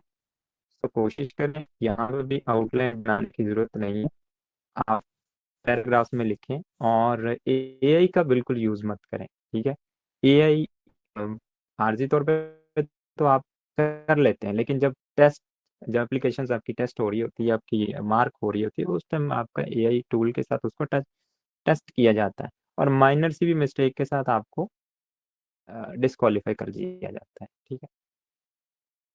So that was all about personal statement, ऐसे राइटिंग। और ऐसे राइटिंग में ये है कि फॉर एग्जांपल समटाइम लोग कंफ्यूज हो जाते हैं, अच्छा जी ये इतना मतलब समझ नहीं आ रहा, स्टेटमेंट ही समझ नहीं आ रहा, क्वेश्चन समझ नहीं आ रहा, तो बिल्कुल बहुत आसान सा तरीकाकार है, आप टूल को यूज़ करें, मल्टीपल टूल्स हैं उनको यूज़ करें। जहाँ पे समझ नहीं आती, बेशक आप एआई टूल जो है उसको यूज़ करें अपने आप को, लेकिन प्लेजरिज्म ना हो, ठीक है? चैट जीपीटी के साथ आप लिखें, बेशक कोई इतना इशू नहीं है, लेकिन कंटेंट ज़रूर वहाँ से लें, यानी हेल्प वहाँ से ज़रूर लें आप, लेकिन क्रिएटिविटी होनी चाहिए। अगर चैट जीपीटी की मदद से आप सब कुछ लिखेंगे, क्रिएटिविटी नज़र नहीं आएगी, so that would be problematic for yourself in interview. Interview में हम देखते हैं कि बहुत सारे लोग, एप्लीकेशन इतनी अच्छी नहीं होती, लेकिन उनका जो इंटरव्यू देने का एक हक होता है, वो अदा कर रहे होते हैं, और कुछ ऐसे होते हैं जो एप्लीकेशंस बहुत अच्छी होती है लेकिन इंटरव्यू का हक अदा नहीं कर रहे होते, तो वहां से उनकी पता चल जाती है उनकी स्किल्स। सेकेंडली ये कि आपकी जो कम्युनिकेशन स्किल्स हैं वो उस वक्त ही आप लिख पाएंगे जब तक आपकी communication skills not extra ordinary strong, but I would say कि अच्छी होनी चाहिए, ठीक है? तीसरी चीज ये कि लोग समझते हैं कि जी हम, अच्छा जी ब्लाइंड लोग हैं तो हम तो अप्लाई नहीं कर सकते, हमें तो स्कॉलरशिप नहीं मिलेगी, ये नहीं होगा, वो नहीं होगा। ऐसा नहीं है, there is no discrimination among blind और डिसेबल और एनी बॉडी, ठीक है? अब अगर कोई सोचता है कि यार वी आर विजुअली इम्पेयर्ड तो हमें तो रिजेक्ट कर दिया जाएगा, ऐसा नहीं है। व्हेन आई वाज अप्लाइंग तो मुझे भी बहुत सारा डीमोटिवेशन मिली वहाँ से, लोगों से, कि ये तो ऐसा नहीं होता, ठीक है कुछ भी नहीं हो सकता, आप अप्लाई नहीं कर सकते, कर भी देंगे तो सिलेक्शन नहीं होगी, ऐसा कुछ नहीं है। ये चीज़ जब तक आपके जहन से बाहर नहीं निकलेगी तब तक आप अप्लाई नहीं कर सकते। और दूसरी बात ये कि अप्लाई कर भी लेंगे तो फिर एक खौफ अंदर रहेगा, अच्छा जी वो मैं तो ब्लाइंड हूँ, मुझे तो रिजेक्ट कर दिया जाएगा, ऐसा नहीं है। सो ये चीज़ आपके अंदर से निकलनी चाहिए, जब तक ये चीज़ नहीं निकलेगी तब तक आपको अप्लाई करने का फ़ायदा को नहीं, मतलब क्रिएटिविटी नहीं है आपके अंदर। तो क्रिएटिविटी जो स्कॉलरशिप्स है, ऐसे राइटिंग प्लस वो आपकी अंदर का एक जो क्रिएटिव माइंड है वो मांगती है। तो ये चीज़ जो है ना, आपको इस चीज़ का ख्याल रखना है कि आप कुछ भी हैं, whatever who are you, from where are you, doesn't matter, कौन सी डिसेबिलिटी है, लो विजन है, पार्शली हैं, या फिर बेशक पार्शली नहीं भी है, बेशक ब्लाइंड नहीं भी है, मतलब टोटली ब्लाइंड नहीं है। लेकिन एक चीज जो इम्पोर्टेंट वो ये है कि you should engage in different social activities, social issues. जब तक आप ये नहीं होंगे, आपकी कम्युनिकेशन स्किल्स इंप्रूव हो ही नहीं सकती कभी भी, जितना मर्जी कोशिश कर लें, जितने मर्जी ग्रेजुएट कर लें, मास्टर्स कर लें। सो जब तक ये जो सोशलाइज नहीं अपने आप को करेंगे, सोशलाइज्ड नहीं करेंगे, तब तक आप जो है वो इस तरह के प्रोग्राम्स के लिए तो करने का फायदा नहीं है। तो लीडरशिप स्किल्स यहाँ से ही आपके अंदर पैदा होंगी। और अब बात हम करते हैं इंटरव्यूज के ऊपर, जो है वो इंटरव्यूज को लेके मोस्टली हम सिमिलर टू चीज़ें हैं जहाँ पे आपसे पूछी जाती हैं, फॉर एग्जांपल कि इंट्रोड्यूस योरसेल्फ, और वहाँ पे जैसे मैंने पिछले पॉइंट में भी बात की कि आपकी communication skills plus your confidence. और कॉन्फिडेंस कैसे आएगा? कॉन्फिडेंस इसी तरह से आ सकता है ना कि आपके अंदर आप सोशलाइज्ड होंगे, किसी के सामने बात कर पाएंगे। अगर ऑडियंस के सामने आपको बोलना पड़ता है, 10 15 20 लोगों के सामने बोलना पड़ता है, तो आपको ज़रा सी भी हेजिटेशन नहीं होनी चाहिए। ठीक है, जब ये चीज़ नहीं होगी तो आप जो है वो बिल्कुल भी परेशानी नहीं होगी आपको। अच्छा, एक चीज़ बहुत दफ़ा पूछी जाती है बाज़ इंटरव्यूज़ में को लेके, एक चीज़ पूछी जाती है कि जी ऐसा कोई इवेंट जिसने आपकी लाइफ को which has shaped your significantly shaped your life. So कोई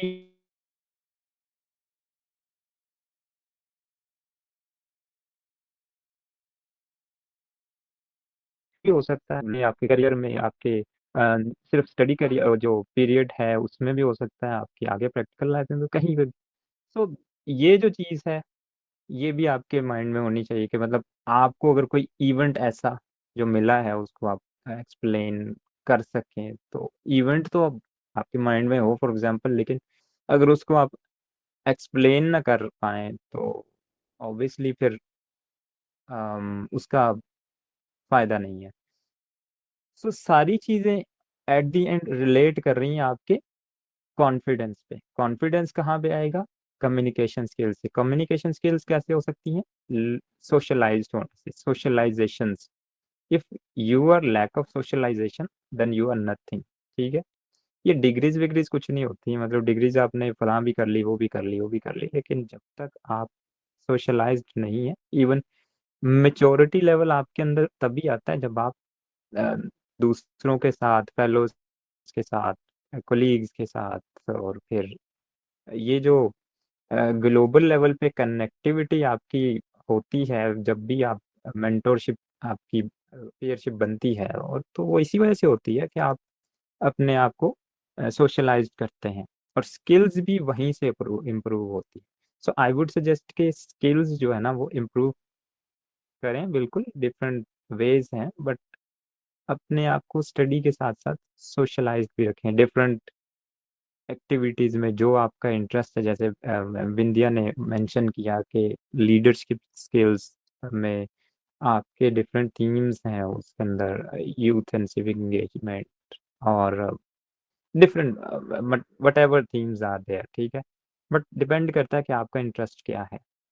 तो अगर ये चीज़ें होंगी तो फिर आप you can learn a lot of things and you can gain, मतलब वो जो सेलेक्ट होते हैं वो कोई लेजेंड नहीं होते, वो भी हाँ आम इंसान ही होते हैं। तो आपको सिर्फ अपने आप को मनवाना है, और वो कैसे मनवाना है ये, ठीक है, qualify for example some people do कि वो बहुत सारी सक्सेसेस भी हासिल कर जाते हैं, बहुत सारी अच्छी अच्छी जगहों पे पहुंच जाते हैं, लेकिन उनके अंदर बोलने का प्रॉब्लम फिर भी रहता है कि वो बोल नहीं पाते सही तरीके से, जब उनको कहीं पे प्रेजेंट करना पड़ता है तो वो नहीं कर पाते। सो all the things are the part of, again, connected with each other, or these are the part of the um, communication skills. So communication skills, lack of socialization, network network भी आपका तभी बन सकता है जब आप ये चीज़ें आपके अंदर होंगी। तो इसके लिए आई वुड सजेस्ट कि आपको अ, मैं ये कहूँगा कि डोंट आस्क फॉर सिंपैथी, मतलब सिंपैथेटिक ग्राउंड्स पे किसी से हेल्प लेने की कोशिश मत करें। Challenge always doesn't exist challenge, ठीक है? जब आप उसको खुद चैलेंज बना लेते हैं तो देन फिर वो चैलेंज हो जाता है, आपके ऊपर हावी हो जाती है एक चीज़। लेकिन जब आप उससे निकलने की कोशिश करते हैं तो देन फिर वो आप उससे निकल पाते हैं विद द पैसे। एक बार करते हैं, 2 बार। मैं आपको एक बताऊं कि मैंने जब पहली मरतबा अप्लाई किया स्कॉलरशिप के लिए तो आई वाज रिजेक्टेड। अब उस वक्त भी लॉट ऑफ पीपल क्रिटिसाइज्ड मी कि मतलब नो महमूद आप नहीं कर सकते, नहीं कर सकते, नहीं कर सकते।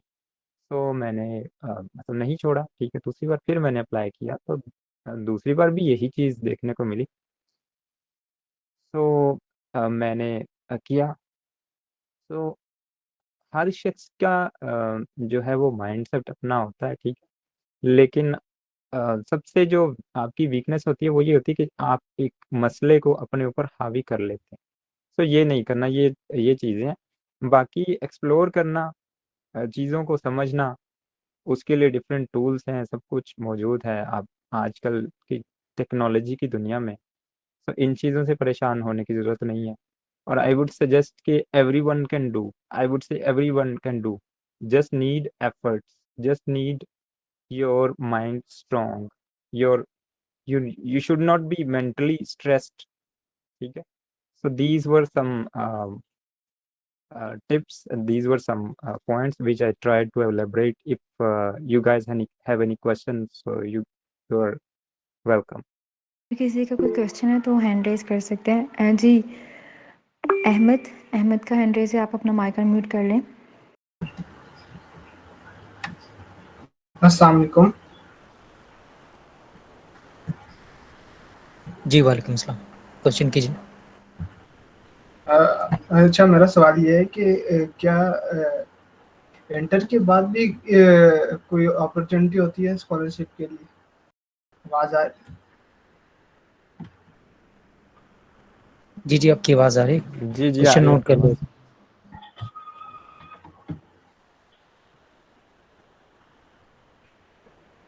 क्वेश्चन रिपीट कीजिएगा दोबारा।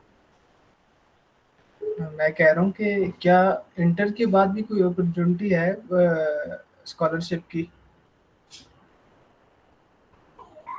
तो इसमें ज़्यादा बेटर यही होता है कि जैसे आप ग्रेजुएट कर जाएं, प्रेफरेंस वहाँ पे दी जाती है। अब लेकिन उसमें ताकि आपका ग्रेजुएशन के बाद इंटर के बाद स्टडीज़ की जो स्कॉलरशिप्स हैं वो अवेलेबल होती हैं, ऑफ़र की जाती हैं। जैसे फुल ब्राइट हो जाता है, वो सेमेस्टर 1 सेमेस्टर के लिए होती है। तो इस तरह की अपॉर्चुनिटीज़ बिल्कुल होती हैं। लेकिन जो फेलोशिप्स प्रोग्राम्स हैं उसमें ज़्यादातर प्रेफर जो है ना वो जो स्टडी कंप्लीट कर लेते हैं एटलीस्ट ग्रेजुएशन, उनको ज़्यादा प्रेफर किया जाता है। बट ऐसा नहीं है कि बिल्कुल भी जो होते हैं उनको नहीं सेलेक्ट किया जाता या उनको चूज़ नहीं किया जाता, लेकिन प्रेफर ज़्यादा उनको किया जाता है। स्टडी के लिए स्कॉलरशिप होती है लेकिन वो सिर्फ एक सेमेस्टर के लिए आपको मिल जाती है या 2 सेमेस्टर, 1 सेमेस्टर के लिए। तो डिपेंड करता है स्कॉलरशिप्स के ऊपर और अनाउंस जो कंट्री कर रहा है, जो भी ऑर्गेनाइजेशन है उनके ऊपर। सही। ओके, नेक्स्ट है हमारे पास ज़िक्र नबी। काइंडली अपना माइक अनम्यूट कीजिएगा। और फॉर द नेक्स्ट टाइम अगर कोई आप वेबिनार अटेंड करते हैं तो काइंडली अपने रियल नाम के साथ आया करें। अभी यहाँ पे काइंडली अपना माइक कौन सी शो हो रही है मेरी? सॉरी, आपको नहीं कह रही है मैं, आप म्यूट कर लें। यहाँ पे ज़िक्र नबी नाम से कोई ऐड है, उनसे कह रही हूँ मैं। ओके, उनका कोई क्वेश्चन नहीं है। इसके अलावा अगर किसी का क्वेश्चन है तो वो अनम्यूट कर सकते हैं, अदरवाइज़ फिर हम वाइंड अप करते हैं चीज़ों को। ऑलराइट, सो क्योंकि अभी कोई क्वेश्चन नहीं आ रहा तो मैं ही पूछ लेता हूँ। एक्चुअली महमूद भाई, मुझे किसी ने कहा कि आपके सामने क्वेश्चन रखूं, वो वेबिनार अटेंड नहीं कर सके पर्सन। फर्स्ट ऑफ ऑल, जो भी स्कॉलरशिप या फेलोशिप्स होते हैं, प्रोग्राम्स होते हैं, तो क्या उसमें पहले से स्पेसिफाइड होता है कि ये फुली फंडेड हैं या ये स्पेसिफिक एरिया ऑफ एक्टिविटीज़ या एजुकेशन या स्पेसिफिक एरिया में ही फंड करेंगे। और फीमेल के लिए एज अ फीमेल जो है वो अपॉर्चुनिटीज़ का क्या सीन है, specially in south Asia, south Asian countries, travel करना प्लस वहाँ पे रेजिडेंस वगैरह और ये वो सब, तो इसमें क्या कोई डिफरेंस है? और ये फुली फंडेड वाला जो सीन है इसको ज़रा डिस्क्राइब कीजिएगा। देखिए इसमें 3-4 किस्म के होते हैं। पहले तो मैं बता दूं कि सबसे पहले तो होता है कि fully funded, then partially funded और then self funded. Fully funded में ये होता है कि आपका स्टाइपेंड आपको पर्सनल एक्सपेंसेस, वीज़ा, एयरफेयर, जो भी आपका रेजिडेंस वगैरह है, जो भी कंट्री ऑफर कर रहा है वो आपको अकोमोडेशन देते हैं, ठीक है। जैसा कि हमारा 2024 का जो था हमारा स्कॉलरशिप, उसके अंदर यही था कि दैट वाज फुली फंडेड। उसमें हमें हर चीज़ जो है वो स्पॉन्सर की गई थी, हर चीज़ हमें फंड की गई थी। अच्छा, दूसरे में नंबर पे आता है पार्शली फंडेड, जिसमें ये होता है कि आपको हाफ या 30%, 40% या 50% उसमें मेंशन किया होता है, वो आपको दिया जाता है। और देन जो बाकी होते हैं एक्सपेंसेस वो आपने खुद बेयर करने होते हैं, ठीक है। तो दैट इज़ अनदर थिंग। उसकी कुछ वो डिफरेंट कॉन्फ्रेंसेस भी हो सकती हैं, जैसे 4 दिन की कॉन्फ्रेंस, 5 दिन की कॉन्फ्रेंस, 8 दिन की कॉन्फ्रेंस, 7 दिन की। सो कॉन्फ्रेंसेस हो सकती हैं। फेलोशिप्स में ज़्यादातर ऐसा नहीं होता, कॉन्फ्रेंसेस में ज़्यादा फंडेड की ऑप्शन होती है जो अभी तक मैंने देखी है। तो एक तो ये है कि वहाँ पे आपको लेकिन उसकी कुछ फ़ी भी होती है, कुछ लोगों में नहीं भी होती। तो वो आपको ये चीज़ ऑफ़र करते हैं, वहाँ पे आप अप्लाई करें, देन आपका सिलेक्शन अगर होता है तो आप उसमें जा सकते हैं। एक होती है सेल्फ फंडेड। सेल्फ फंडेड कहने को तो मतलब ये ठीक है यार, हम भी और सेल्फ फंडेड नहीं है, ये स्कॉलरशिप तो नहीं है, but it is kind of scholarship, क्योंकि जैसा कि मैंने शुरू में कहा था कि इम्पोर्टेंस में, कि आप खुद से अगर कोशिश करते हैं कहीं पे जाने की तो आप नहीं जा सकते। सेल्फ फंडेड में ये है कि अगर ठीक है जी, आप अपने खर्चात करके भी जा सकते हैं, हमें जाना, हमें अपॉर्चुनिटी मिलनी चाहिए, तो that is also another important opportunity, कि सेल्फ फंडेड में आपको सब कुछ खुद से बेयर करना होता है, लेकिन आप जा सकते हैं, ठीक है। एक तो ये चीज़, तो ये जो है ना, वो अगर आपको फुली फंडेड मिलती है तो उसमें आपको हर चीज़ अ, जैसा कि मैंने बताया, तो आपको फंड की जाती है। अच्छा, अब बात अब कर रहे हैं कि साउथ एशिया को लेके, और बिल्कुल साउथ एशिया में जब हम लोग गए थे, और या जब हम एप्लीकेशंस देख रहे होते हैं, इंटरव्यूज़ भी कर रहे होते हैं, तो उसमें हमें नेपाल से भी लोग मिलते हैं, इंडिया से भी मिलते हैं, श्रीलंका से भी मिलते हैं, पाकिस्तान से तो हैं ही, अफ़गानिस्तान से भी मिलते हैं, ताजिकिस्तान। सो इन सारे कंट्रीज़ के हमें इवन पैलेस्टाइन जो है वहाँ से भी हमें मिलते हैं लोग, ठीक है। सो ये ईरान से जब हम लोग थे तो हमारे फेलोज़ भी कुछ थे, एक आध लोग वो ईरान से भी थे, ठीक है। तो ये चीज़ नहीं है कि पर्टिकुलर किया जाता है इन चीज़ों को। पहले मैं भी ये समझता था कि अच्छा वो शायद इस तरह से होता होगा, लेकिन ऐसा नहीं होता।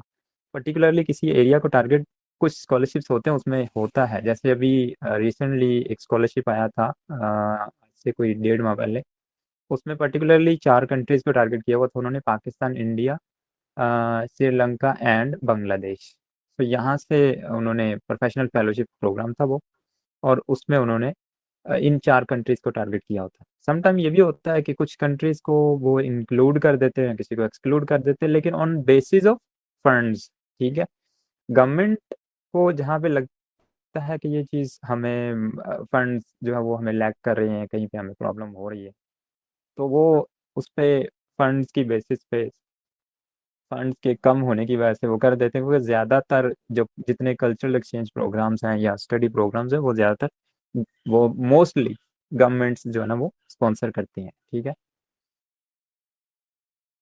एक एक्चुअली चीज़, मेरा क्वेश्चन एक्सेसिबिलिटी के हवाले से, मतलब traveling there, navigation okay, and आपने all मेंशन things. नहीं किया था, आपने ये चीज़ मेंशन नहीं की थी, मैं इसको भी बता देता हूँ। अच्छा, ऐसा है कि जब मैं बता रहा था उसमें भी मैंने एक बात कही थी कि आपको डिस्क्रिमिनेट बिल्कुल भी नहीं किया जाता on the basis of gender या डिसेबिलिटी, ठीक है? इस बेसिस पे आपको डिस्क्रिमिनेट नहीं किया जाता। तो ये जो कॉन्सेप्ट है कि जी अच्छा पहले वो अच्छा फलां बंदा ब्लाइंड है या फलां बंदा जो है या बंदी जो है वो फिजिकल डिसेबल है या वो ब्लाइंड है, तो she might be discriminated by the government on the basis of their problem, on the basis of her problem, ठीक है? तो ऐसा कुछ नहीं है। अगर आप सेलेक्ट होते हैं तो देन आपको ये आपके ऊपर ही है, वही आप कितना अच्छा एप्लीकेशन फिल करते हैं, कितना आपका प्रोडक्टिव जो है वो कंटेंट होता है, कितना अच्छा आपने प्रेजेंट किया जो उन्हें मांगा है, देन इंटरव्यू में कितना अच्छा आपने प्रेजेंट किया। तो it totally depends on you. लेकिन इस बेसिस पे डिस्क्रिमिनेशन या नहीं होती। और एक्सेसिबिलिटी की जहाँ तक बात है, so things are more convenient over there instead in our countries, ठीक है? पाकिस्तान हो, इंडिया हो, तो वहाँ पे थिंग्स जो वो ज़्यादा कन्वीनियंट हैं पीडब्ल्यूडीज को लेकर, ठीक है? तो एक्सेसिबिलिटी का तो प्रॉब्लम बिल्कुल भी नहीं है और सिलेक्शन क्राइटेरिया में भी ऐसा कुछ नहीं देखा जाता, ठीक है? आई होप सो कि आप अंडरस्टैंड कर गए होंगे। Yeah, all right. Thank you so much. Okay, okay Hasan, हम वाइंड अप करते हैं अब। जी बस महमूद, मैं छोटा सा क्वेश्चन करना चाहूँगा। मैं मतलब लेमैन हूँ, मुझे कोई आइडिया नहीं है कि भाई स्कॉलरशिप कैसे अप्लाई करने हैं, क्या तरीक़ेकार होता है, कुछ भी नहीं मुझे पता। तो मतलब मुझे ये गाइड कर दें कि भाई क्या इसका नाम है, क्या क्या मैंने एडमिशन, अगर स्कॉलरशिप्स के हवाले से मैं बात कर रहा हूँ, कि क्या मैंने पहले यूनिवर्सिटी में एडमिशन लेना होता है, फिर स्कॉलरशिप अप्लाई करना होता है, फिर वीज़ा अप्लाई करना होता है, या नहीं सारा जो प्रोसीजर है वो स्टेप 1, स्टेप 2, स्टेप 3 करके क्या है? मतलब अगर आप मुझे ये मेरी हेल्प कर दें। ओके। सबसे पहले ये देखिए ना, कॉमनवेल्थ कुछ स्कॉलरशिप्स होती हैं जिसके अंदर आपको अप्लाई करते हैं, तो आम, उसमें जो है वो आपसे आप यूनिवर्सिटी के लिए अगर कोई स्कॉलरशिप होती है, जैसे कॉमनवेल्थ की स्कॉलरशिप है, तो कॉमनवेल्थ में ये होता है कि आप अप्लाई कर रहे हैं, तो आपने यूनिवर्सिटी में, वहाँ की जो भी यूनिवर्सिटी है वहाँ पे आपने अलग से जो सब्जेक्ट अवेलेबल सब्जेक्ट्स हैं उनमें वहाँ पे अलग से आपने अप्लाई करना होता है। एंड जो स्कॉलरशिप जिस ऑर्गेनाइजेशन ने ऑफर की है वहाँ पे जो उनकी वेबसाइट है वहाँ पे आपने अलग से अप्लाई करना है, ठीक है? एक तो ये चीज़ है। और अगर वहाँ पे सिलेक्शन होती है देन यूनिवर्सिटी में सिलेक्शन, और ये फिर क्राइटेरिया पे डिपेंड करता है कि जो भी उनका क्राइटेरिया है, यूनिवर्सिटी में सिलेक्शन होगी और स्कॉलरशिप नहीं मिलती बाज़ दफ़ा जो है वो आपको दोनों तरफ जो है ना वो हो जाती है सिलेक्शन, और बाज़ दफ़ा एक तरफ होती है, एक तरफ नहीं होती। और सम टाइम ये होता है कि आप अप्लाई करते हैं और आप फॉर एग्जाम्पल कॉमनवेल्थ को ले लें, सम टाइम उन्होंने स्कॉलरशिप ऑफर की तो आपने अप्लाई किया, और जब आप अप्लाई कर रहे हैं तो आपका ऑटोमेटिकली यूनिवर्सिटी में भी आपको ऑफर कर दिया, सिलेक्शन हो जाती है और ऑफर कर दी जाती है फलाना यूनिवर्सिटी यहाँ पर आपको जाना है। जैसे स्कॉलरशिप है जो अक्सर जून में अनाउंस होती है हर साल होती है, और वो 2 माह का उसका टाइम पीरियड होता है। उसके अंदर जो है वो आपको अप्लाई करना होता है, और यूनिवर्सिटी जो है वो सम टाइम आपको सेलेक्ट करनी होती है, और सम टाइम आपको सिलेक्शन हो जाती है आपकी, यानी कि यूनिवर्सिटी के लिए अलग से अप्लाई नहीं करना पड़ता, सिलेक्शन हो जाती है और आपको फिर खुद से ही 2, 3, 4 जितनी भी अवेलेबल यूनिवर्सिटीज होती हैं उस फंडिंग में वो आपको दे दी जाती है कि इनमें से किसी एक को आप चूज़ करना है। और फिर एक और बात है कि जब आप इंटरव्यू में अगर आप अपीयर होते हैं तो वहाँ पे आपसे ये चीज़ पूछी जाती है, अच्छा जी why did you choose this theme, why did you choose this subject, ठीक है, why did you choose this university. तो ये यूजुअली क्वेश्चंस आपसे पूछे जा सकते हैं। अच्छा, उसके बाद आती है आपकी वीज़ा की, आपने बात की, तो visa same is the case कि जब आप फेलोशिप में जाएं तो फेलोशिप में भी जब आपकी सिलेक्शन हो गई, सब क्राइटेरिया पूरा हो गया, उसके बाद आपका वो एक टाइम स्टार्ट हो जाता है कि जी पासपोर्ट दें, ये करें, वो करें, ठीक है, वो डॉक्यूमेंट्स वगैरह आपसे मांगे जाते हैं। और फिर एक फॉर्म आपको एक लेटर की सूरत में दिया जाता है। जैसे मैंने कहा था ना कि आपको अप्लाई करना है वीज़ा के लिए, तो कोई बहाना चाहिए। अगर आपने जाना है वहाँ पे, बिल्कुल बहाना चाहिए। वैसे ऐसे तो नहीं आपका जी मैं वीज़ा पे जाना चाहता हूँ, कोई रीज़न ही नहीं है, वो आसानी से वीज़ा नहीं मिलता, ठीक है। तो वहाँ पे आपको एक लेटर दिया जाता है, तो फिर वो जो लेटर आपको मिलता है जहाँ पे भी, चाहे वो फेलोशिप प्रोग्राम हो, स्टडी प्रोग्राम हो, वो उसी लेटर की बेसिस पे आप एम्बेसी की वेबसाइट पे वीज़ा अप्लाई करते हैं। वो अप्लाई करते हैं तो देर आर 98% चांस, तो 98-7% के वहाँ पे आपकी जो है वो वीज़ा अप्रूव हो जाते हैं। तो सिलेक्शन क्राइटेरिया के बाद के ये मामलात हैं, वीज़ा वगैरह आपने अप्लाई करना होता है, और वो भी उनकी रिकमेंडेशन आपको बाकायदा थ्रू ईमेल मिलती है। तो फिर आप उसको अटैच करके कि जी मैं फलां जाना चाह रहा हूँ और ये वो प्रोग्राम है, तो XYZ, तो उस पे फिर आपको स्कॉलरशिप जो वो वीज़ा जो है वो अप्लाई होता है। देन आप सिलेक्शन वीज़ा आपका अप्रूव होता है। तो ये एक क्राइटेरिया है जिसको मीट करते हैं अगर आप, तो फिर आप दैट्स इट। ये that was all about your question.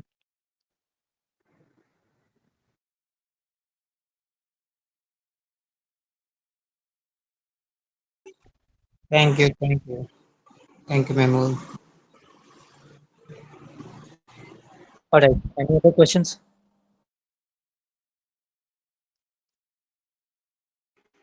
No, we have no question. All right. हाँ, So एक चीज़ सॉरी सॉरी एक चीज़ मैं यहाँ पे ऐड करना चाहूँगा। जब आप अप्लाई करते हैं मोस्टली लोग कंफ्यूज होते हैं। अच्छा ये मोस्टली लोग कंफ्यूज होते हैं, अच्छा जी वो ये टेक्नोलॉजी की वजह से, मतलब एक्सेसिबिलिटी की वजह से समटाइम लोग कंफ्यूज हो जाते हैं।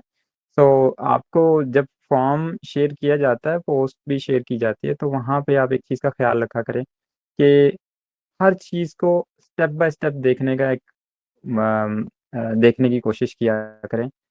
ऐसा नहीं है कि कुछ भी चीज़ मतलब हम बड़े उसको ध्यान से पोस्ट शेयर करते हैं, ठीक है। तो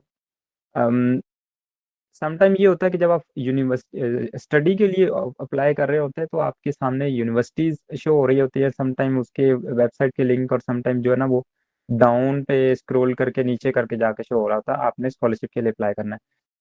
तो इस वजह से कंफ्यूज नहीं होना, पहले आपको अप्लाई करना है स्कॉलरशिप के लिए। देन आप स्कॉलरशिप के लिए यानी कि जिस ऑर्गेनाइजेशन ने ऑफर किया है, जिस गवर्नमेंट ने ऑफर किया है, देन उसके बाद आप स्टडी जो भी यूनिवर्सिटी है वहाँ पे मौजूद है उसके लिए अप्लाई कर सकते हैं। ऐसा नहीं है कि पहले आपने वहाँ कर दिया और बाद में उसमें, ऐसा नहीं होता। तो इस चीज़ का भी आप लोग ख्याल रखेंगे जी। all right.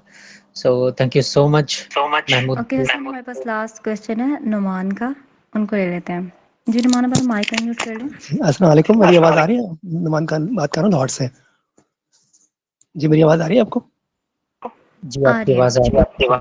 अच्छा, मैं जानना चाह रहा था कि जैसे ब्लाइंड पर्सन के लिए कौन-सा कंट्री ज़्यादा विज़िबल है हम लोगों के लिए बाहर जाने के लिए, और इसकी ज़्यादा ऐसा एज लिमिट कितनी रखी है कि जो इंसान ब्लाइंड पर्सन बाहर जा सकता है जॉब के हवाले से? जी। देखिए जो जॉब की जहाँ तक बात है ना, पहली तो बात है स्कॉलरशिप्स में भी डिफरेंट क्राइटेरियाज होते हैं। कुछ स्कॉलरशिप्स होती हैं उसमें आपको 21 से 28 साल की जो होती है, कुछ 18 से 34 साल, कुछ 18 से 26 से जो है वो, ज़्यादातर जो फेलोशिप या लीडरशिप प्रोग्राम्स होते हैं उसमें 26 से 39 साल, या 21 से 28 साल, या 40 साल, ठीक है। इस तरह की जो ना वो होती हैं। कॉन्फ्रेंसिस में आमतौर पर रिस्ट्रिक्शंस इतनी नहीं होती, लेकिन दैट इज़ ऑल्सो ये आपके ये विज़न में रहना चाहिए कि जो कॉन्फ्रेंसेस आप अटेंड करना चाहें, आपको 25 साल 26 साल से नीचे नहीं हो सकते, ठीक है। एक तो ये भी बात है। और दूसरी बात ये है कि जॉब की जहाँ आपने बात की, तो जॉब तो डिपेंड करता है कि मतलब आप कितना कोई आपको जॉब कहीं कोई ऑर्गेनाइजेशन या कहीं पे आपको, अगर आपकी फैमिली वहाँ पे मौजूद है तो आपको जॉब ऑफर कर दे, यानी कि आपको वीज़ा ऑफर कर दे, वीज़ा आपको स्पॉन्सर कर दिया, आपने उन्हें भेज दिया, आप चले गए, तो वहाँ पे जाके आपके लिए जॉब की अपॉर्चुनिटी बन सकती है। तो ऐसा नहीं है कि यहाँ पे आपको जॉब आई है तो आप अप्लाई कर दें, ठीक है। तो वो तो डिपेंड करता है आपकी लक के ऊपर, ठीक है, अगर आपको मिल जाए तो। और कन्वीनियंट आपने पूछा कि कौन से ज़्यादा एक्सेसिबिलिटी के एतबार से, तो आई वुड से कि your USA, UK, Canada, even Australia, so these are things are very convenient over there, ठीक है। तो यहाँ पे आपको आई थिंक, अब जॉब का तो हम आपको नहीं कह सकते कि वहाँ पे आपको, लेकिन कंपैरेटिवली दूसरे कंट्रीज़ की निस्बत आप वहाँ पे इजीली फाइंड कर सकते हैं। अगर मैं 3 मंथ के वीज़े पे जाऊँ कनाडा की तरफ, तो क्या कोई जॉब की अपॉर्चुनिटी मिल सकती है मुझे 3 मंथ के वीज़े के ऊपर? ये 3 मंथ का वीज़ा तो ऑब्वियसली वो विजिट वीज़ा ही होता है, उसमें आप जॉब के सिलसिले में थोड़ी जाएंगे। वो तो विजिट वीज़ा होता है और उस पे आप विजिट करने के बाद आपको वापस आना पड़ेगा।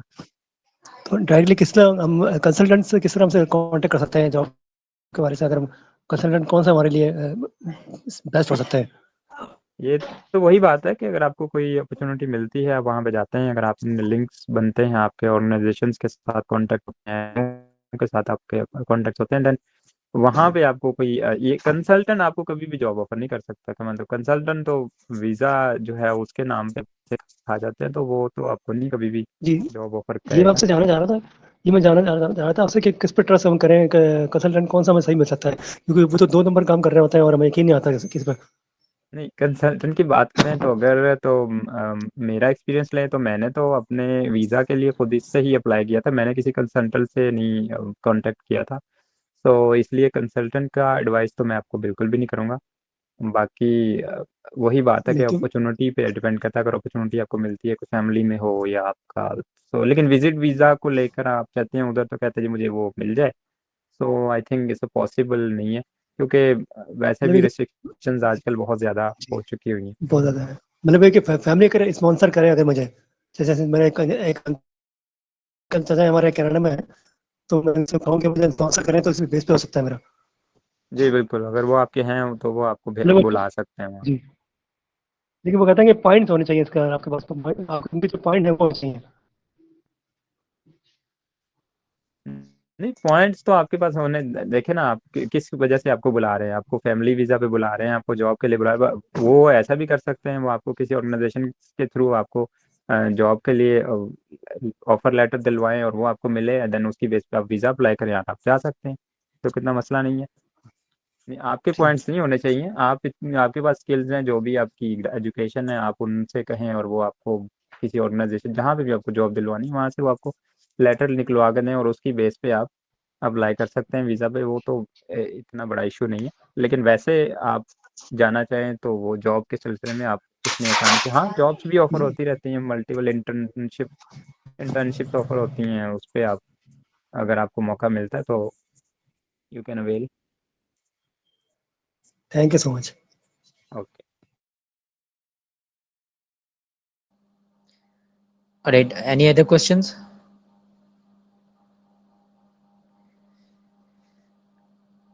ओके, सो अब हम इस वेबिनार के इख्तिताम की तरफ जा रहे हैं। सो आप सबका बहुत बहुत शुक्रिया ज्वाइन करने के लिए, सभी मेंबर्स जो यहाँ पे जुड़े वेबिनार के लिए, एंड मोस्ट इम्पॉर्टेंटली हमारे स्पीकर मिस्टर महमूद यूसुफ, आपका भी बहुत शुक्रिया। एंड उससे भी ज़्यादा इम्पोर्टेंट और मैं समझता हूँ कि जिन्होंने बहुत ज़्यादा वैल्यू ऐड किया आज के वेबिनार में, आज के हमारे हमने जो इतनी भी लर्निंग्स अडॉप्ट की, सीखी, कुछ भी सीखा, उसमें जो बहुत ज़्यादा वैल्यू ऐड की वो हमारी जो इंडियन स्पीकर हैं, उनका भी बहुत बहुत शुक्रिया। एंड आई होप कि जो फ्यूचर में हमारे वेबिनार्स होंगे उनमें भी हम आपके लिए कोशिश करेंगे कि जॉब्स, एम्प्लॉयमेंट, एजुकेशन एंड आपके जो एम्पावरमेंट के लिए जितनी भी कोशिशें हो सकती हैं, जितनी भी आपको चीज़ें सिखाई जा सकती हैं, टीच किया जा सकता है, इंफॉर्मेशन प्रोवाइड की जा सकती है, वो शेयर फाउंडेशन करता रहेगा। सो आज के लिए इतना ही। आप सबका बहुत शुक्रिया आने का, and thank you so much. Next webinar के लिए अल्लाह हाफिज़। Seeyar foundation for the blind नाबीना अफराद की जदोजहद का मरकज़ बेशक इंसान के लिए वही है जिसकी वो कोशिश करता है। सूरह अन-नजम आयत 39। हम जदीद महारतें सीख कर बाइज़्ज़त कारोबार रोज़गार हासिल करके कौम की माशी बहाली का हिस्सा बनेंगे। सीयर फाउंडेशन के बारे में मालूमात हासिल करने के लिए विज़िट कीजिए हमारी वेबसाइट www.blindseer.org। BLINDSEER.org। हमसे रब्ता कायम करने के लिए contact@blindseer.org पर मेल कीजिए या फिर हमारे व्हाट्सएप नंबर 0370 530 7085 पर वॉइस या टेक्स्ट मैसेज सेंड कीजिए।